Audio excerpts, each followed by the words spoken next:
Welcome back everybody, Automotive Inc. here. Today we are going to talk about my most recent run up to the mountain where we did the IKE, we did the Big Johnson, we did Fremont, and we did it with the 2011 Duramax, pulling my 14,000 pound Travel Supreme, old trailer, old truck. Now, in comparison, why would we even bother with this kind of comparison? Well, I have a lot of people that ask. I have an older truck.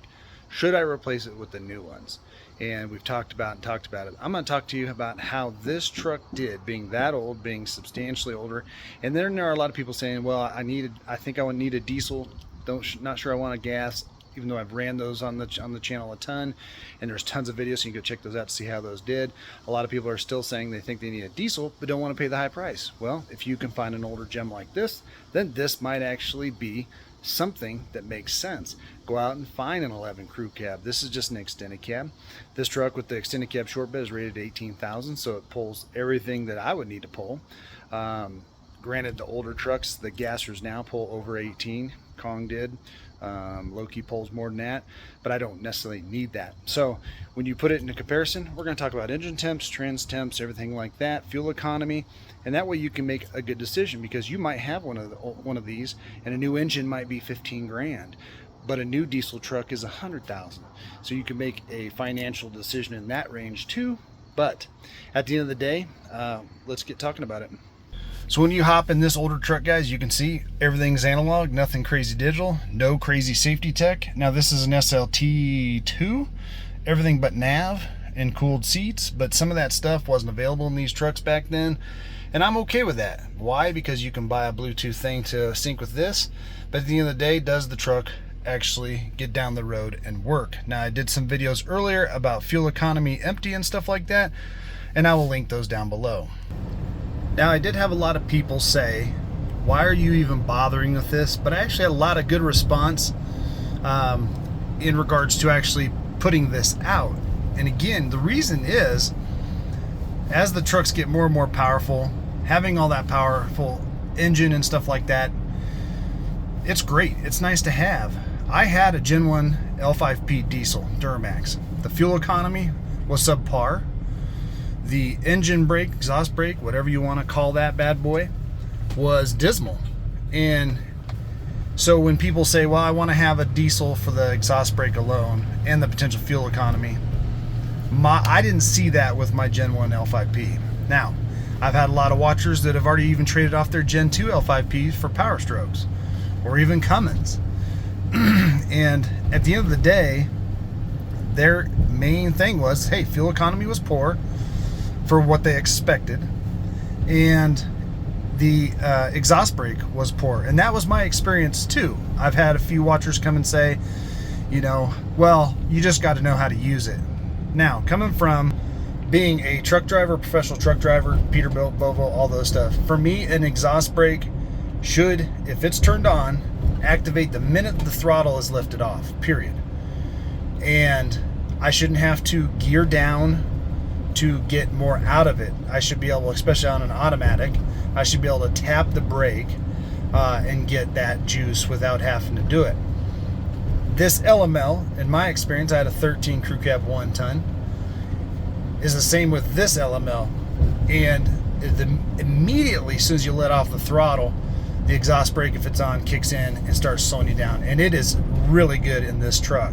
So what GM changed, what they needed to change to get to these horsepower ratings of now or whatever. I mean, this thing has 396 horse and I think 765 on the torque. More than plenty. More than plenty. And it really did so good slowing down. And I think that's a compelling argument. And this one actually gets better fuel economy than my other one did. Empty, I run about 18, 17 and a half, 18, and one day under 65 I was pushing over 20. So that's way better than I ever saw with my other one. Now, I will apologize, guys. I wanted to have lots of shots going up and down the mountain. I actually taped this a while back, and when I went back to upload the video, the SD card said it was corrupted or broken or whatever. I'm not a tech genius, and so I don't have that. And that's a bummer because I did a separate video of pulling Fremont past because I had a viewer ask for that. And so, trust me, I was easily disappointed. That was a lot of work putting that all together and stuff. So we're just going to be talking about it and give you the information that way. Of course, you guys have seen the videos. I've ran both gassers up the hill. So if you want to see footage of what that route looks like, I'll link those down below. So besides the exhaust brake, the great torque that this has, the price point of this truck now in this condition is probably around close to 35 on the market, just because that's the way it is. It's wonky.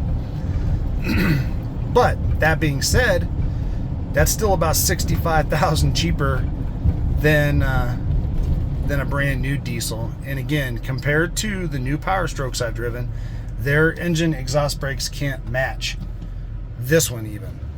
This is very reminiscent of my Cummins, and no matter what year of Cummins I've always had, even the 24 we had on the channel, the exhaust brake is excellent. You know, they've figured that out, and it's very reminiscent of driving a semi or commercial vehicle. But I always say set aside power, because the gas engines, Kong is by far my favorite truck I've had on a very long time.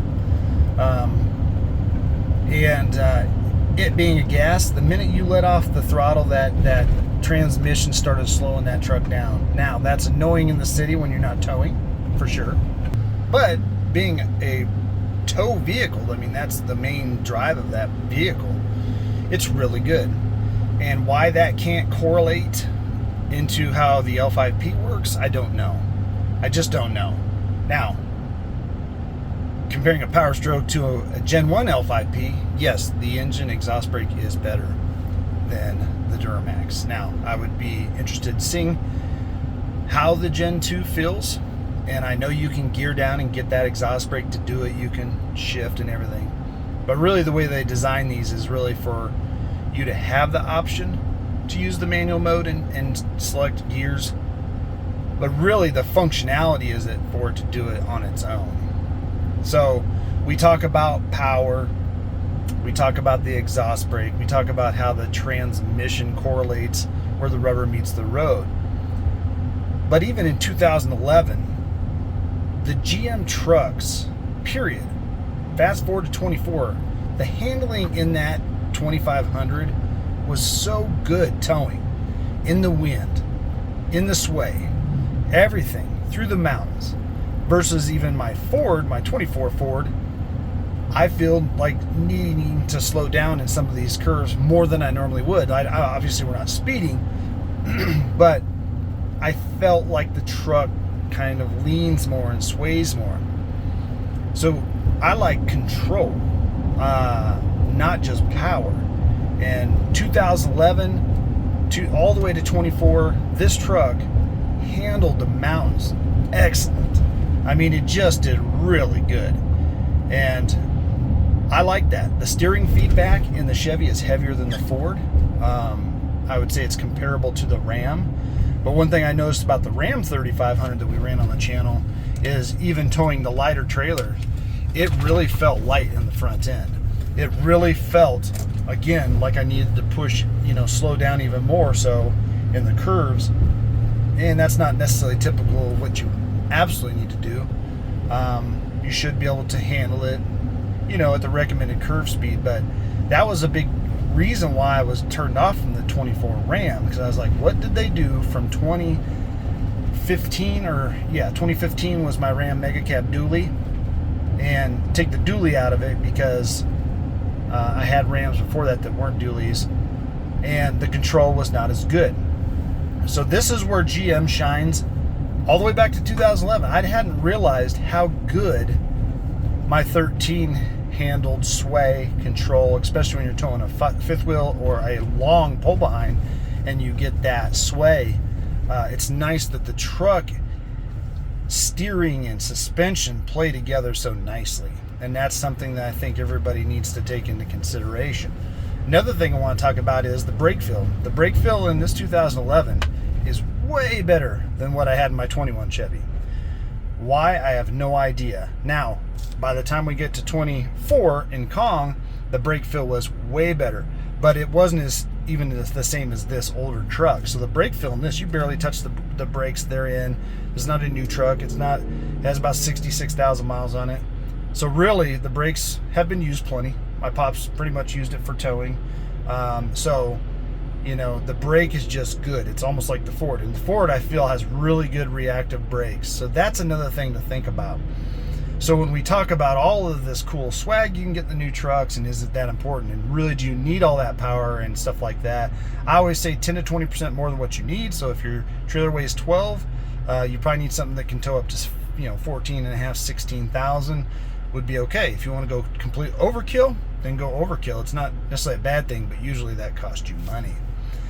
So towing up the hill the other day, it did the Johnson side, which is the eastbound, which everybody else calls the Ike. That is not the Ike side. That is the Johnson.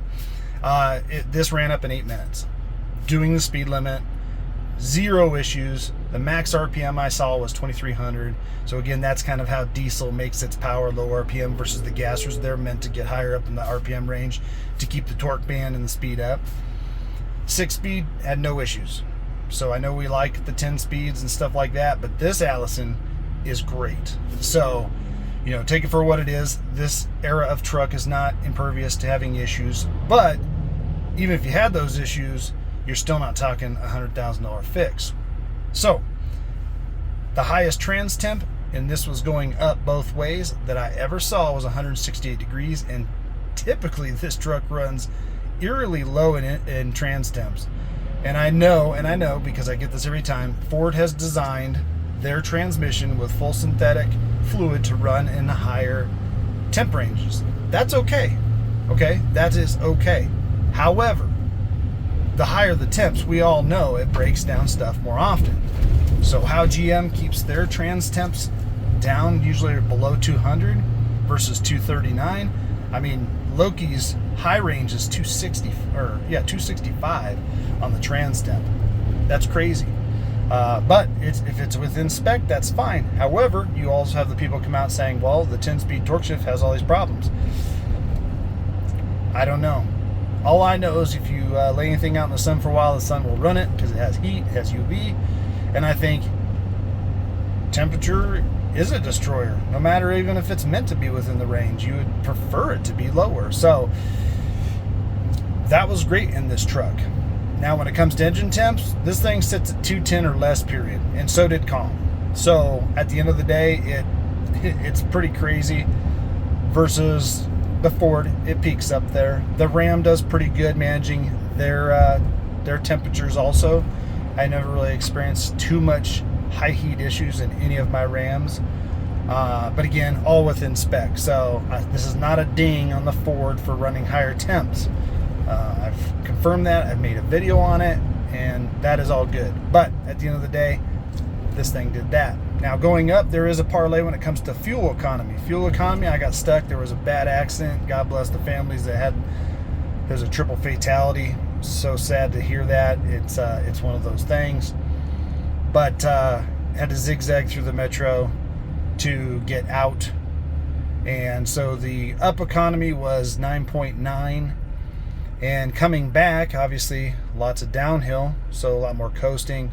And that was basically around 15.1. So you can average those two, but typically with my 1-ton LML, towing was anywhere between, at best, 11.5 to 13. Now, is that better than the gasser? If I remember right, Kong did somewhere in the 10 range. But again, some people say they've experienced worse. Some have experienced better. So back in the day, this diesel engine, I think, was a $5,000 or $6,000 add-on. Now the diesels are $10,000 plus, depending on which engine you get from each manufacturer.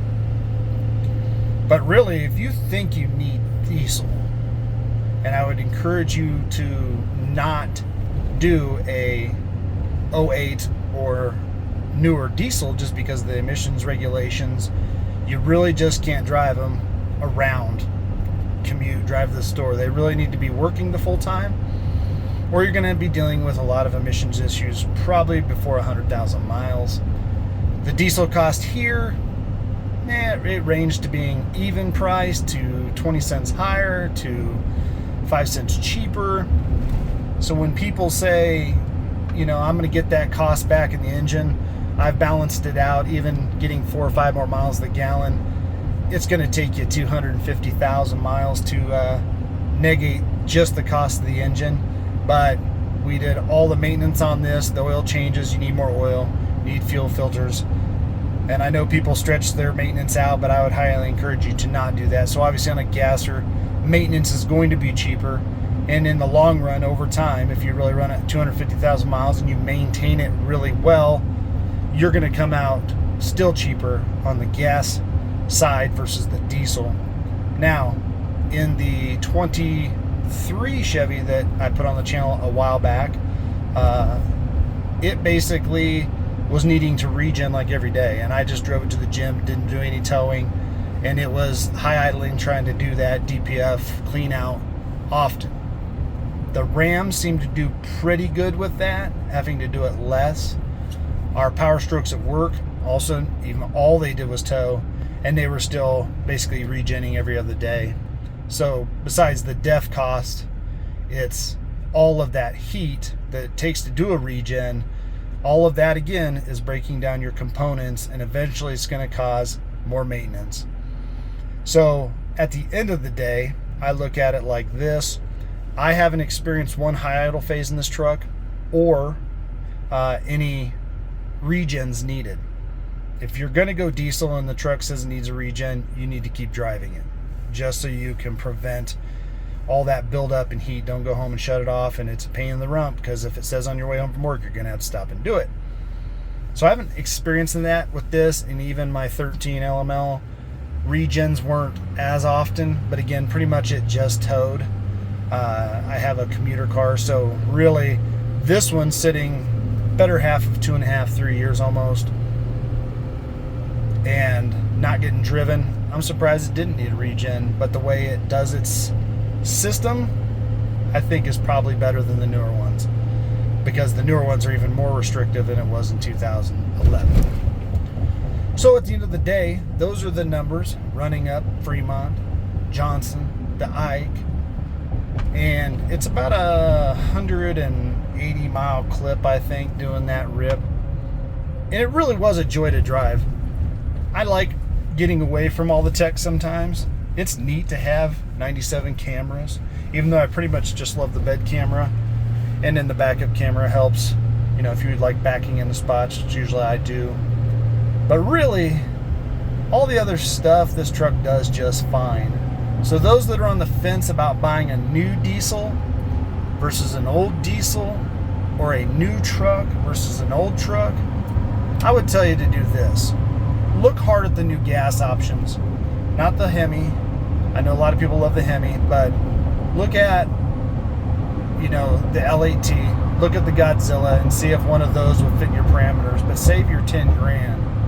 Because if you're looking for a new diesel to perform like an old 12 valve, getting 23 miles a gallon, that's not been my experience. It's not been most of my watchers' experience. I'm not saying it's not possible, but at the end of the day, to the other people that are saying, hey, my truck's actually been really good, I just think about it.